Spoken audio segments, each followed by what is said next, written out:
అయి ఉండొచ్చు, అందుకని ఆయన పాంథుడు, ఇల్లు లేనివాడు. కాబట్టి ఈ మాటలు చెప్పి ఇంకొంచెం ముందుకెళ్ళారు. ఎక్కడ జరుగుతోంది ధనుర్యాగం అని అడిగారు. ఒక పెద్ద ధనస్సుని నిలబెట్టారు. కృష్ణ పరమాత్మ ఆ ధనస్సు తీసుకుని సంధించారు. అది రెండుగా విరిగిపోయింది. ఆ ధనస్సు యొక్క రెండు ముక్కల్ని బలరామకృష్ణులు చేత్తో పట్టుకుని అక్కడ ఉన్నటువంటి కంసుడి యొక్క సైన్యాన్నంతటినీ సంహారం చేశారు. సంహారం చేసి ముందుకెడుతున్నారు. పెడుతుంటే కంసుడి యొక్క గుండెలు అదిరిపోయాయి. అమ్మ బాబోయ్, వచ్చేశాడు రోయ్ కృష్ణుడు, ధనస్సు కూడా విరిచేశాడు, ఇంకా నన్ను చంపేస్తాడు అనుకున్నాడు. కువలయాపీడమని ఒక పెద్ద ఏనుగు, ఆ ఏనుగుని తోలించాడు కృష్ణుడి మీదకి. మావటి వాడికి చెప్పాడు, దాన్ని కృష్ణుడి మీదకి పురిగొల్పి విడిచిపెట్టు, అది కృష్ణుడిని తొక్కేస్తుంది, కృష్ణుడు మరణించాలని చెప్పాడు. ఆ ద్వారపాలకుడు అక్కడ ఉన్నటువంటి వాడు మావటి కలిసి ఆ కృష్ణుడి మీదకి ఏనుగుని నడిపించారు. నడిపిస్తే ఆ ఏనుగు వచ్చి ఆయన్ని గట్టిగా చుట్టింది. చుడితే ఆయన తొండంలోంచి జారిపోయి దాని 4 కాళ్ళకి మధ్యలో దూరితే అది 2 కాళ్ళ మధ్యలో తొండం పెట్టి వెతుకుతోంది కృష్ణ పరమాత్మ కోసం. ఆయన దొరకకుండా వెనక కాళ్ళ మధ్యలోంచి బయటికి వచ్చి దాని తోక పట్టుకుని 100 ధనస్సుల దూరం వెనక్కి ఈడిచేశారు. దాన్ని ఈడిచేసి సమస్త బ్రహ్మాండములు తన బొజ్జయందున్న వాడికి దిక్కుమాలిన ఏనుగులు లాగడం పెద్ద కష్టమా, గిరగిర తిప్పి విసిరేశారు. విసిరేస్తే మావటివాడు పరిగెత్తుకెళ్ళి ఆ ఏనుగుని మరింత ప్రచోదనం చేశాడు. యుద్ధంలోనండి అన్నిటికన్నా అత్యంత ప్రమాదకరమైందేదో తెలుసా? ఏనుగే. గుర్రం తన మీద కూర్చున్నటువంటి వీరుణ్ణి తీసుకుని పరిగెడుతుంది అంతే, కానీ ఏనుగుకి నల్లమందు పెడతారు యుద్ధానికి తీసుకెళ్ళేటప్పుడు. దానికి ఇంక అసలు ఒళ్ళు తెలియదు. ఒళ్ళు తెలియని స్థితిలో ఏనుగు నడుస్తూ శత్రు సంహారం చేస్తుంది. ఏనుగు వెళ్ళిపోతుంది అనుకోండి, దాని కాళ్ళ కింద ఉన్న వాళ్ళని తొండాలు పెట్టి లాగి కింద పడేసుకుంటూ ఉంటుంది, తొక్కుకుంటూ వెళ్ళిపోతూ ఉంటుంది. అది తొక్కుతుంటే చచ్చిపోతారు, తొండం పెట్టి కొడితే చచ్చిపోతారు, దంతం పెట్టి పొడిస్తే చచ్చిపోతారు, అది ఎవరి మీదన్నా పడితే చచ్చిపోతారు. కాబట్టి ఏనుగు అలా యుద్ధం చేయగలదు. అటువంటి ఏనుగుని పురిగొల్పాడు కృష్ణుడి మీదకి. అది చిన్ని కృష్ణుడి మీదకి పరిగెత్తుకొస్తోంది. వస్తుంటే ఆయన కాలందొక్కి సలీలుడైన గబుతో కంఠీరవేంద్రాకృతిన్ కేలన్ భీషణ దంతముల్ పెరిగి సక్షీణంబుగా మొత్తి గోసాలగ్రామణి వీరమౌళిమణియై ప్రణంబులన్ బాపెనా శైలేంద్రాభము ప్రాణలోభము నిజంచాచార గంధేభమున్. ఒక్కసారి తన కాలుతో దాని కాలు తొక్కేటప్పటికీ ఆ ఏనుగు ముర్రోని ఘింకరిస్తూ వంగిందిట. వంగేసరికి దాని 2 దంతాలు ఊడబెరికేశారు. ఊడబెరికి అరిచేత్తో దాని యొక్క ఆ కుంభస్థలం మీద ఒక్క దెబ్బ కొట్టారు. దాని కళ్ళల్లోంచి నోట్లోంచి నెత్తురు కక్కుతూ ఆ కోలయాపీయడం కింద పడిపోయింది. కింద పడిపోయిన తర్వాత ఈ దంతాలు పెట్టి అక్కడ ఉన్నటువంటి ఇతర వీరుల్ని మావటిని సంహరించి కృష్ణుడు లోపలికి ఎడుతున్నప్పుడు ఎంత గమ్మత్తుగా వెళ్ళాడో తెలుసా అండి? ఈ ఏనుగు దంతాలు 2 భుజాల మీద వేసుకుని లోపలికి వెళ్ళాడు.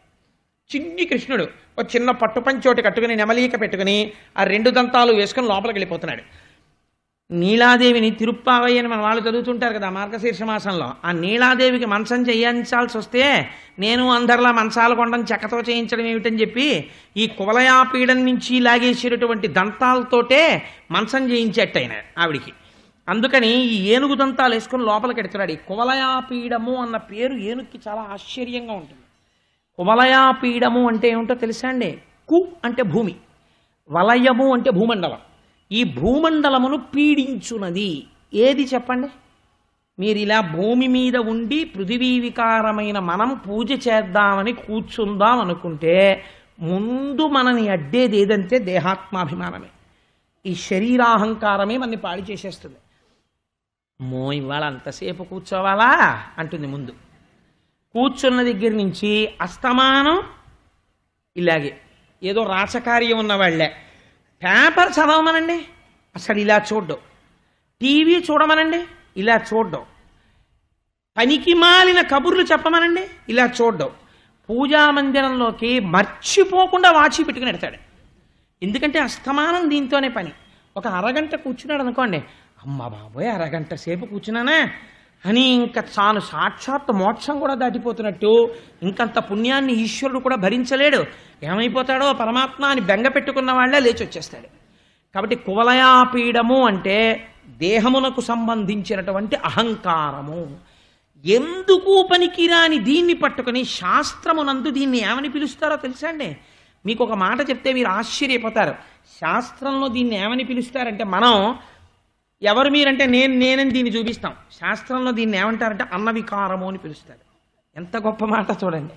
అన్నవికారం అంటే ఈ పృథివిలో పండినవి ఎన్నో తినేశావు, ఇది అయిందంటారు. నిజమే కదండి. ఎన్ని తినేశానో నేను పుట్టినప్పటి నుంచి, ఎన్ని పళ్ళు తినేశానో, ఎన్ని పాలు తాగేశానో, ఎంత అన్నం తినేశానో, తినేస్తే ఇంత శరీరం తయారైంది. ఈ పృథివీ వికారమైనటువంటి శరీరం, అన్నవికారమైన శరీరం ఏమవుతుంది అంటే ఆశ్చర్యం ఏమిటంటే ఇందులో ఉన్నటువంటి రక్తము భూమిలోకి ఇంకిపోతుంది, ఇందులో ఉన్నటువంటి మాంసము కాలిపోతుంది, లేకపోతే పురుగులు తినేస్తాయి. నేను ఒక మాట చెప్తే మీరు భయపడతారు. నేను చెప్పచ్చో చెప్పకూడదో నాకు తెలియదు, కానీ మా అమ్మగారు శరీరం వదిలిపెట్టినప్పుడు నేను రుద్రభూమిలో కూర్చుని పూజ చేస్తుంటే ఇంతంత పురుగులు నోళ్లు కనపడేటట్టుగా బయటికి వచ్చాయి తొడల కిందకి. వస్తే నేను భయపడ్డాను, ఏమిటో బాబు ఇన్ని పురుగులు వచ్చేస్తున్నాయి అంటే. ఆ పూజ చేయించే ఆయనకి అలవాటు ఉన్నవాడు కదా, ఆయన అన్నాడు, అవి ప్రాణం ఉన్న వాళ్ళని కొరకవండి, మామూలు శరీరం అయితే భూమిలో పెట్టిన పావు గంట తర్వాత తీసేటప్పటికి 70% తినేస్తాయి. అవి ప్రాణం ఉందని వాటికి తెలుసు. అవి అలా వచ్చి ఇలా ఇలా ఇలా ముట్టుకుంటాయి. ముట్టుకుని వీడు ఇంకా బతికున్నాడని వెళ్ళిపోతాయి. 5 నిమిషాల్లో వెళ్ళిపోతాయి భూమిలోకి, మీరు అలా కూర్చోండి అన్నాడు. అవి వెళ్ళిపోయాయి భూమిలోకి, రాలేదు. కాబట్టి ఏమైపోతుంది ఈ శరీరం అంటే పృథ్వీలో కలిసిపోతుంది. వెంట్రుకలు ఒక్కటి మాత్రం చెట్ల మొదళ్ళని పట్టుకుంటాయి వెళ్ళి. ఈ పాటి దానికి దీన్ని చూపించి ఎంత పొగరో, ఇలా చూపించడం, రెచ్చిపోతూ ఉండడం, అహంకారానికి వెళ్ళిపోవడం, లేనిపోని పాపాలు మూట కట్టుకోవడానికి దీన్ని వాడుకోవడం. ఎందుకు వచ్చిన భ్రాంతి? కాబట్టి దీన్ని ఏమని పిలిచారో చూడండి భాగవతంలో, కువలయా పీడము. జ్ఞానము లేని వాడికి ఇది ఎందుకు పనికొస్తుంది? వాణ్ణి వాడు పీడించుకోవడానికి పనికొస్తుంది, పాపం బాగా మూట కట్టుకోవడానికి. ఒక మహాపురుషుడికి ఎందుకు పనికొస్తుంది? దీంతో పుణ్యం చేయడానికి, వినయంతో నమస్కారం చేయడానికి, ఈశ్వరుణ్ణి ఆరాధించడానికి, తాను ఇక్కడ ఉన్నన్నాళ్ళు హాయిగా ఉండి సంతోషంగా గట్టెక్కేయడానికి ఇది పనికొస్తుంది. అలా కంసుడి ముందున్న ఏనుగు ఎందుకు పనికొస్తుంది? కువలయాపీడమో, పాడు చేయడానికి పనికొస్తుంది. లోపల అజ్ఞానం ఉంది కాబట్టి ఇప్పుడు ఈ కువలయాపీడాన్ని ఎవరు సంహరించాలి? కృష్ణుడు సంహరించాలి. కాబట్టి ఆయన సంహరించాడు కువలయాపీడాన్ని, దాటి లోపలికి వెళ్ళాడు. చాణూర ముష్టికులు ఉన్నారు. ఒకవేళ ఎవడైనా దేహాత్మాభిమానాన్ని దాటాడు అనుకోండి, నోర్మొయ్, దీంతో నేను పుణ్యమే చెయ్యాలి, కూర్చోలాగా అన్నారు అనుకోండి మీరు పూజ గదిలో, ఇది లోపల కూర్చుంటుంది. కానీ ఇది ఏం చేస్తుందో తెలుసా అండి? ఇంకొక నాటకం మొదలెడుతుంది. ఈ లోపల నుంచి 1 కామము, 2 క్రోధము, ఇద్దరిని పుట్టిస్తుంది. ఇవాళ ఇంత పూజ చేస్తున్నాం కదా, మనం ఆఫీస్కి వెళ్ళేటప్పటికి తప్పకుండా మనకి పని అయిపోయేటట్టే చేయలే ఈశ్వరా అంటే బేరం పెట్టేయడం మొదలెట్టేస్తుంది తప్ప. ఇప్పుడు నాన్నగారి కాళ్ళు రాత్రి ఒత్తుతున్నాడు అనుకోండి, నాన్నగారు పడుకున్నప్పుడు నాన్నగారు చాలా సంతోషంగా, నాన్న రోజు నా కాళ్ళు ఒత్తకుండా పడుకోవురా, ఎంత అదృష్టం రా నీ ఇలాంటి కొడుకో అన్నాడు అనుకోండి. అబ్బే అది కాదు నాన్నగారండి, మీరు పెద్దవారు అయిపోతున్నారు కదా, ఆస్తి ఎప్పుడు రాసేస్తారు అని అడుగుదామని పడుతున్నాను అన్నాడు అనుకోండి. ఉన్నది ఒక్కడే కొడుకు, వాడికి ఇవ్వకపోతే పడిపోతాడండి తండ్రి. అప్పుడు మర్నాడు కొడుకు కాళ్ళు పట్టడానికి వస్తున్నాడు అనుకోండి, వద్దురా కాళ్ళు నొప్పి లేవు అంటాడు. ఎందుకంటే వీడు ఇందుకు పడతాడు ఆస్తి కోసం అని అసహ్యం పుట్టేస్తుంది కొడుక్కి. తండ్రిని అడగచ్చు, తండ్రిని అడగకపోతే ఎవరిని అడుగుతారండి? నాన్నగారండి నాకు కొంచెం డబ్బులు ఇవ్వండి అని అడగచ్చు, నాన్నగారండి నాకు ఈ ఉపకారం చేయండి, నాన్నగారండి నాకు ఈ సలహా ఇవ్వండి అని అడగచ్చు. కానీ ఇంకా నాన్నగారు కనపడ్డప్పుడల్లా నాన్నగారు పెన్నట్టుకొచ్చేనా, నాన్నగారు పెన్నట్టుకొచ్చేనా అన్నారు అనుకోండి, ఎంత అసహ్యం వేస్తుంది. ఒరే నువ్వు ఎక్కడికైనా పో ఎలా అంటాడు తండ్రి. కాబట్టి ఆ స్థితి తెచ్చుకోకూడదు కొడుకు. పరమేశ్వరుడి దగ్గరికి వెళ్ళి కూడా అస్తమానం కామ్యం, కోరిక కోరిక కోరిక కోరారనుకోండి, ఈశ్వరుడు ఏం చేస్తాడు? యోగ్యత ఉంటే కొన్ని తీరుస్తాడు, కొన్ని తీర్చలేదు అనుకోండి, క్రోధం ఇంకా అక్కడి నుంచి నా కోరిక తీరలేదు, ఎర్రపూలు మాత్రం పూజ చేసేయాలి, ఈయనకి 2 ఒత్తులు వేసి దీపాలు ఎట్టేయాలి, బెల్లముక్క నైవేద్యం పెట్టాలి, లేకపోతే అది ఒప్పుకోదు, పూజ చేయంటుంది అని చేస్తూ ఉంటాడు. ఓం కేశవాయ నమః, ఓం నారాయణాయ నమః. ఎందుకు ఆ పూజ? కోపం, కామము, క్రోధము, వీళ్ళు చాణూర ముష్టికలు లోపల ఉన్నారు. వాళ్ళు మల్ల యుద్ధం చేస్తారు, పట్టుకు పడగడతారు వాళ్ళు. ఇప్పుడు బలరామకృష్ణుల్ని ప్రయోగించారు వీళ్ళ మీదకి. ఆ కంసుడు ఎంత దుర్మార్గుడో చూడండి, అజ్ఞానం ఎలా ఉంటుందో చూడండి. ముష్టికుడితో బలరాముడు, కృష్ణుడితో చాణూరుడు మల్ల యుద్ధం చేయమన్నాడు వేదిక మీద. అక్కడ ఉన్నవాళ్ళు అన్నారు, అసలు వీడు మనిషా పశువా? వాళ్ళేమో చిన్న చిన్న బాలురా, వాళ్ళు చూస్తే ఇంత భయంకరమైనటువంటి మల్లులా, జగజ్జెట్టిలా, వాళ్లతో ఈ చిన్న పిల్లలకి యుద్ధమా అని ఆశ్చర్యపోతున్నారు. పోనీ చెప్పా కదండి కామక్రోధాలు ఎలా ఉంటాయో.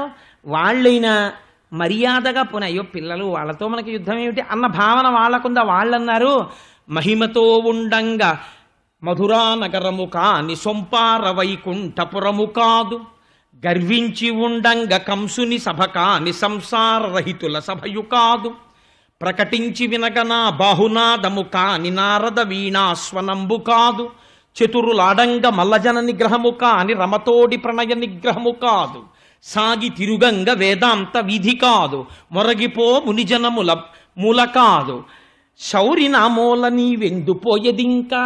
వాడికి వచ్చినవాడు పరాత్పరుడు అని తెలిసిపోతోంది, ఇంతమందిని చంపాడు అని తెలిసిపోతోంది. అయినా వాడికి ఎంత అహంకారమో చూడండి కామక్రోధాలకి.